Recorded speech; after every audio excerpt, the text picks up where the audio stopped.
children, this is Mrs. Kikani. Welcome to Living Room Library. I'm back again with another story. I'm excited with this new story today. So find a place, crisscross your legs, hands in your lap, and imagine you're going to Africa. Yes, Africa. Today's story, it's an African tale. So imagine you're with me in the story in the African jungle, okay?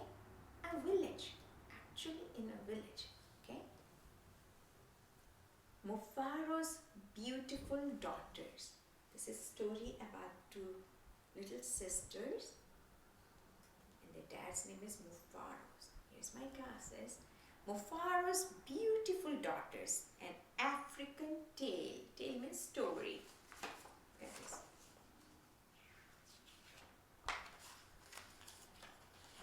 A long time ago, in a certain place in Africa, a small village lay across a river and half a day's journey from a city where a great king lived.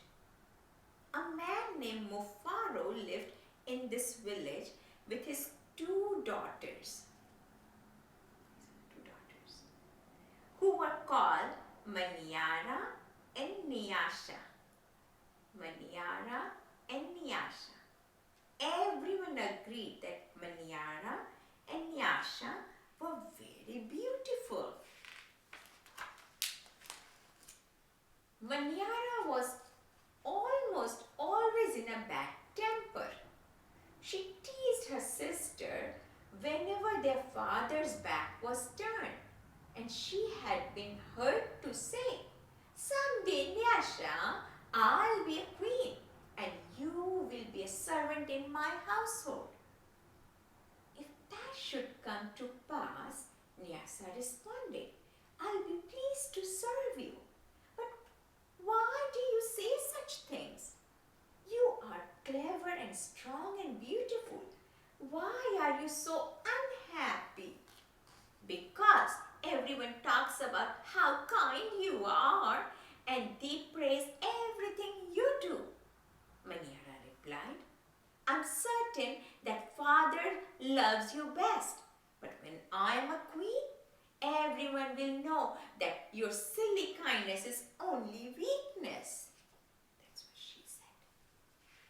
That's not nice.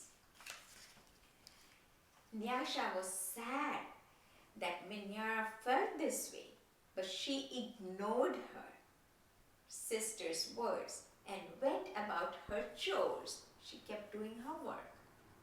Nyasha kept a small plot of land on which she grew millet, sunflowers, yams, and vegetables. She liked her garden.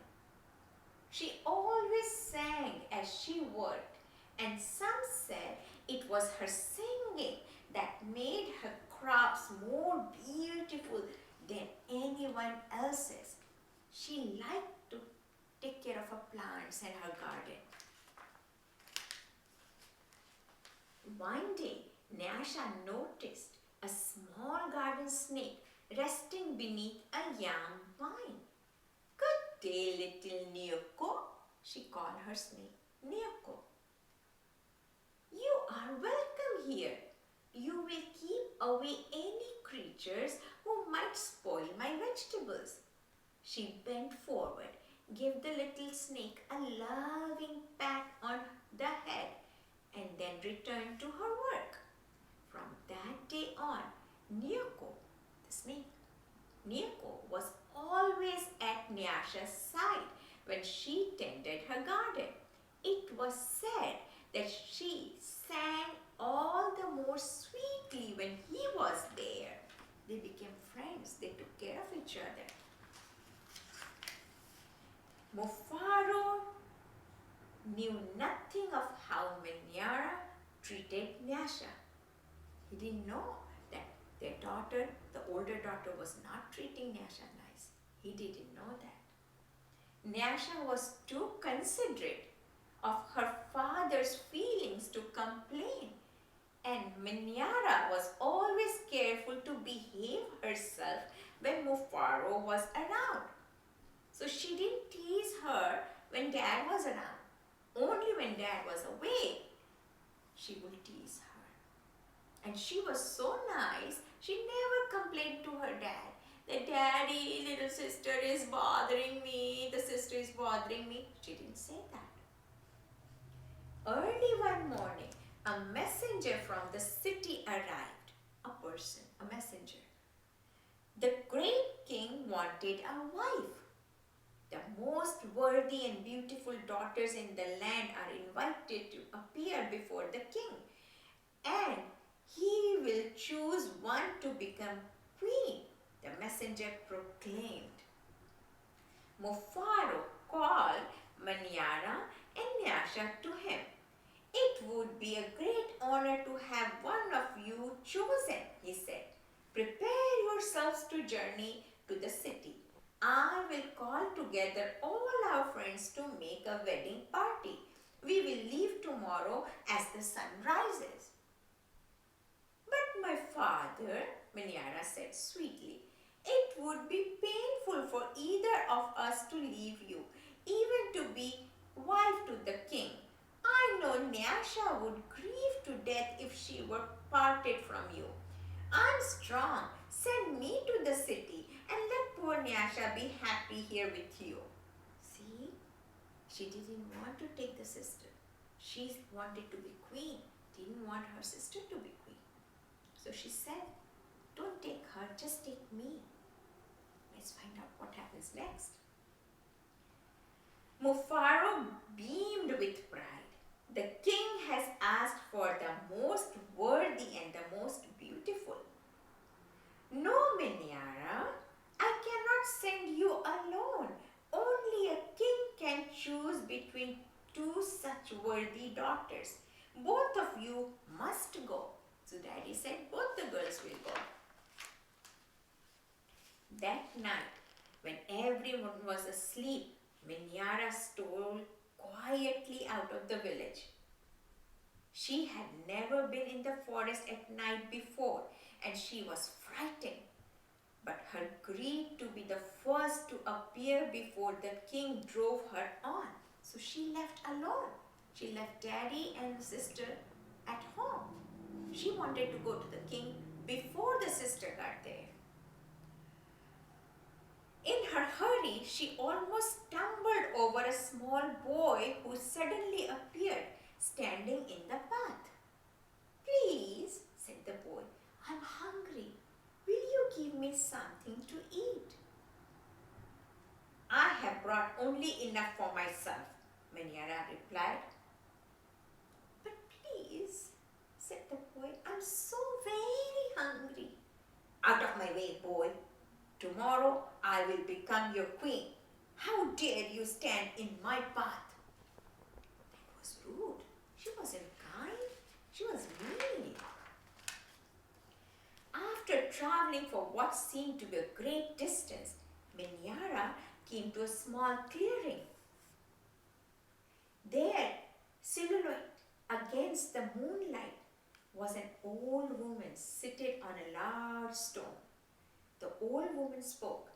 I will give you some advice, Manyara. Soon after you pass the place where two paths cross, you will see a grove of trees. They will laugh at you.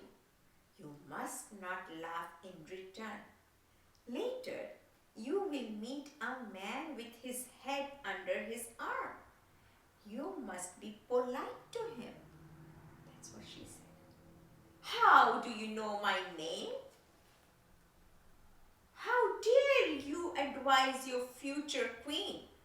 Stand aside, you ugly old woman. Manyara scolded and then rushed on her way without looking back. Manyara wasn't nice to this old lady either.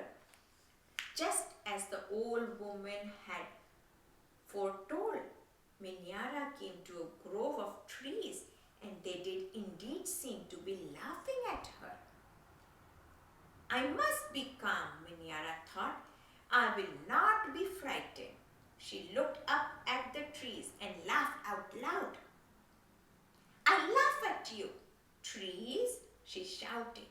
and she hurried on. It was not yet dawn when Minyara heard the sound of rushing water. The river must be up ahead. She thought the great city is just on the other side.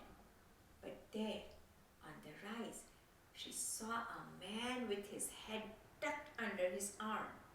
Minyara ran past him without speaking. A queen acknowledges only those who please her, she said to herself. I will be queen, I will be queen, she chanted as she hurried on toward the city. She did not even bother to look at that man. So that was Minyara. Now, Nyasha woke up the first light of dawn. As she put on her finest garments, her dress, she thought how her life might be changed forever beyond this day. I would much prefer to live here, she admitted to herself. I would hate to leave this village and never see my father or sing to little Nyuko again. So she was sad to leave this place. Her thoughts were interrupted by loud shouts and a commotion from the wedding party assembled outside. Minyara was missing. Everyone bustled about, searching and calling for her. When they found her footprints on the path that led to the city, they decided to go on as planned. They realized that Minyara is no longer there. She left way before. But all the village people were happy for Nyasha. As the wedding party moved through the forest, brightly plumed birds darted about in the cool green shadows beneath the trees. See, the birds are happy too. Though anxious about her sister, Nyasha was soon filled with excitement about all there was to see. They were deep in the forest when she saw the small boy standing by the side of the path. You must be hungry, she said, and handed him a yam she had brought for her own lunch. The boy smiled and disappeared as quietly as he had come. So Nyasha gave her own food to the little boy. Her sister didn't give, but Nyasha was kind. She gave her own food. Later, as they were approaching the place where the two paths crossed, the old woman appeared and silently pointed the way to the city. See the old woman? That's the dad and the Nyasha. And Nyasha is so polite to the old woman. Nyasha thanked her and gave her a small pouch filled with sunflower seeds. She was so kind. She was giving things. The sun was high in the sky when the party came to the grove of towering trees. Their uppermost branches seemed to bow down to Nyasha as she passed beneath them. At last, someone announced that they were near their destination. Nyasha ran ahead and topped the rise before the others could catch up with her. She stood transfixed at her first sight of the city. Oh, my father, she called. A great spirit must stand guard here. Just look at what lies before us. I never in all my life dreamed there could be anything so beautiful. She was so happy to see everything. Arm in arm, Nyasha and her father descended the hill, crossed the river and approached the city gate. Just as they entered through the great doors, the air was rent by piercing cries and Minyara ran wildly out of the chamber at the center of the enclosure. When she saw Nyasha, she fell upon her sobbing. The sister was there and she was crying. Do not go to the king, my sister. Oh, please, father, do not let her go, she cried.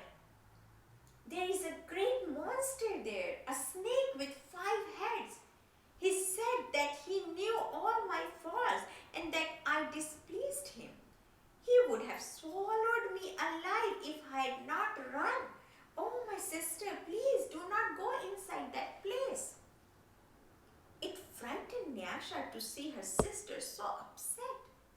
But leaving her father to comfort Manyara, she bravely made her way to the chamber and opened the door. So she was brave. She said, I'm going to go and check it out. But the sister was scared and cried, and she wasn't brave. On the seat of the great chief's stool lay the little garden snake. Nyasha laughed with relief and joy. She thought, why my sister is crying and afraid? This is the little snake, my friend snake. My little friend, she exclaimed, it's such a pleasure to see you. But why are you here? I am the king, Nyoko replied. And there, before Nyasha's eyes, the garden snake changed shape. I am the king. I'm also the hungry boy with whom you shared a yam in the forest, and the old woman to whom you made a gift of sunflower seeds. But you know me best as Nyoko, because I have been all of these. I know you to be the most worthy and most beautiful daughter in the land. It would make me very happy if you would be my wife. So the king, he was disguised as the snake, as the little boy, as an old woman, because he wanted to check out which girl was honest, kind, and brave, and not judging people. He realized that Nyasha was the kind one, and the sister, Manyara, wasn't kind. So he wanted a kind queen. And so it was that a long time ago, Nyasha agreed to be married. The king's mother and sisters took Nyasha to their house, and the wedding preparation began. The best weavers in the land laid out their finest cloth for her wedding outfit, her wedding dress. Villagers from all around were invited to the celebration, and a great feast was held.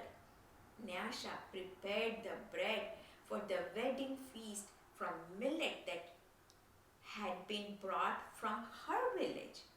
Mufaro proclaimed to all who would hear him that he was the happiest father in all the land, for he was blessed with two beautiful and worthy daughters, Nyasha the queen, and Manyara, a servant in the queen's household.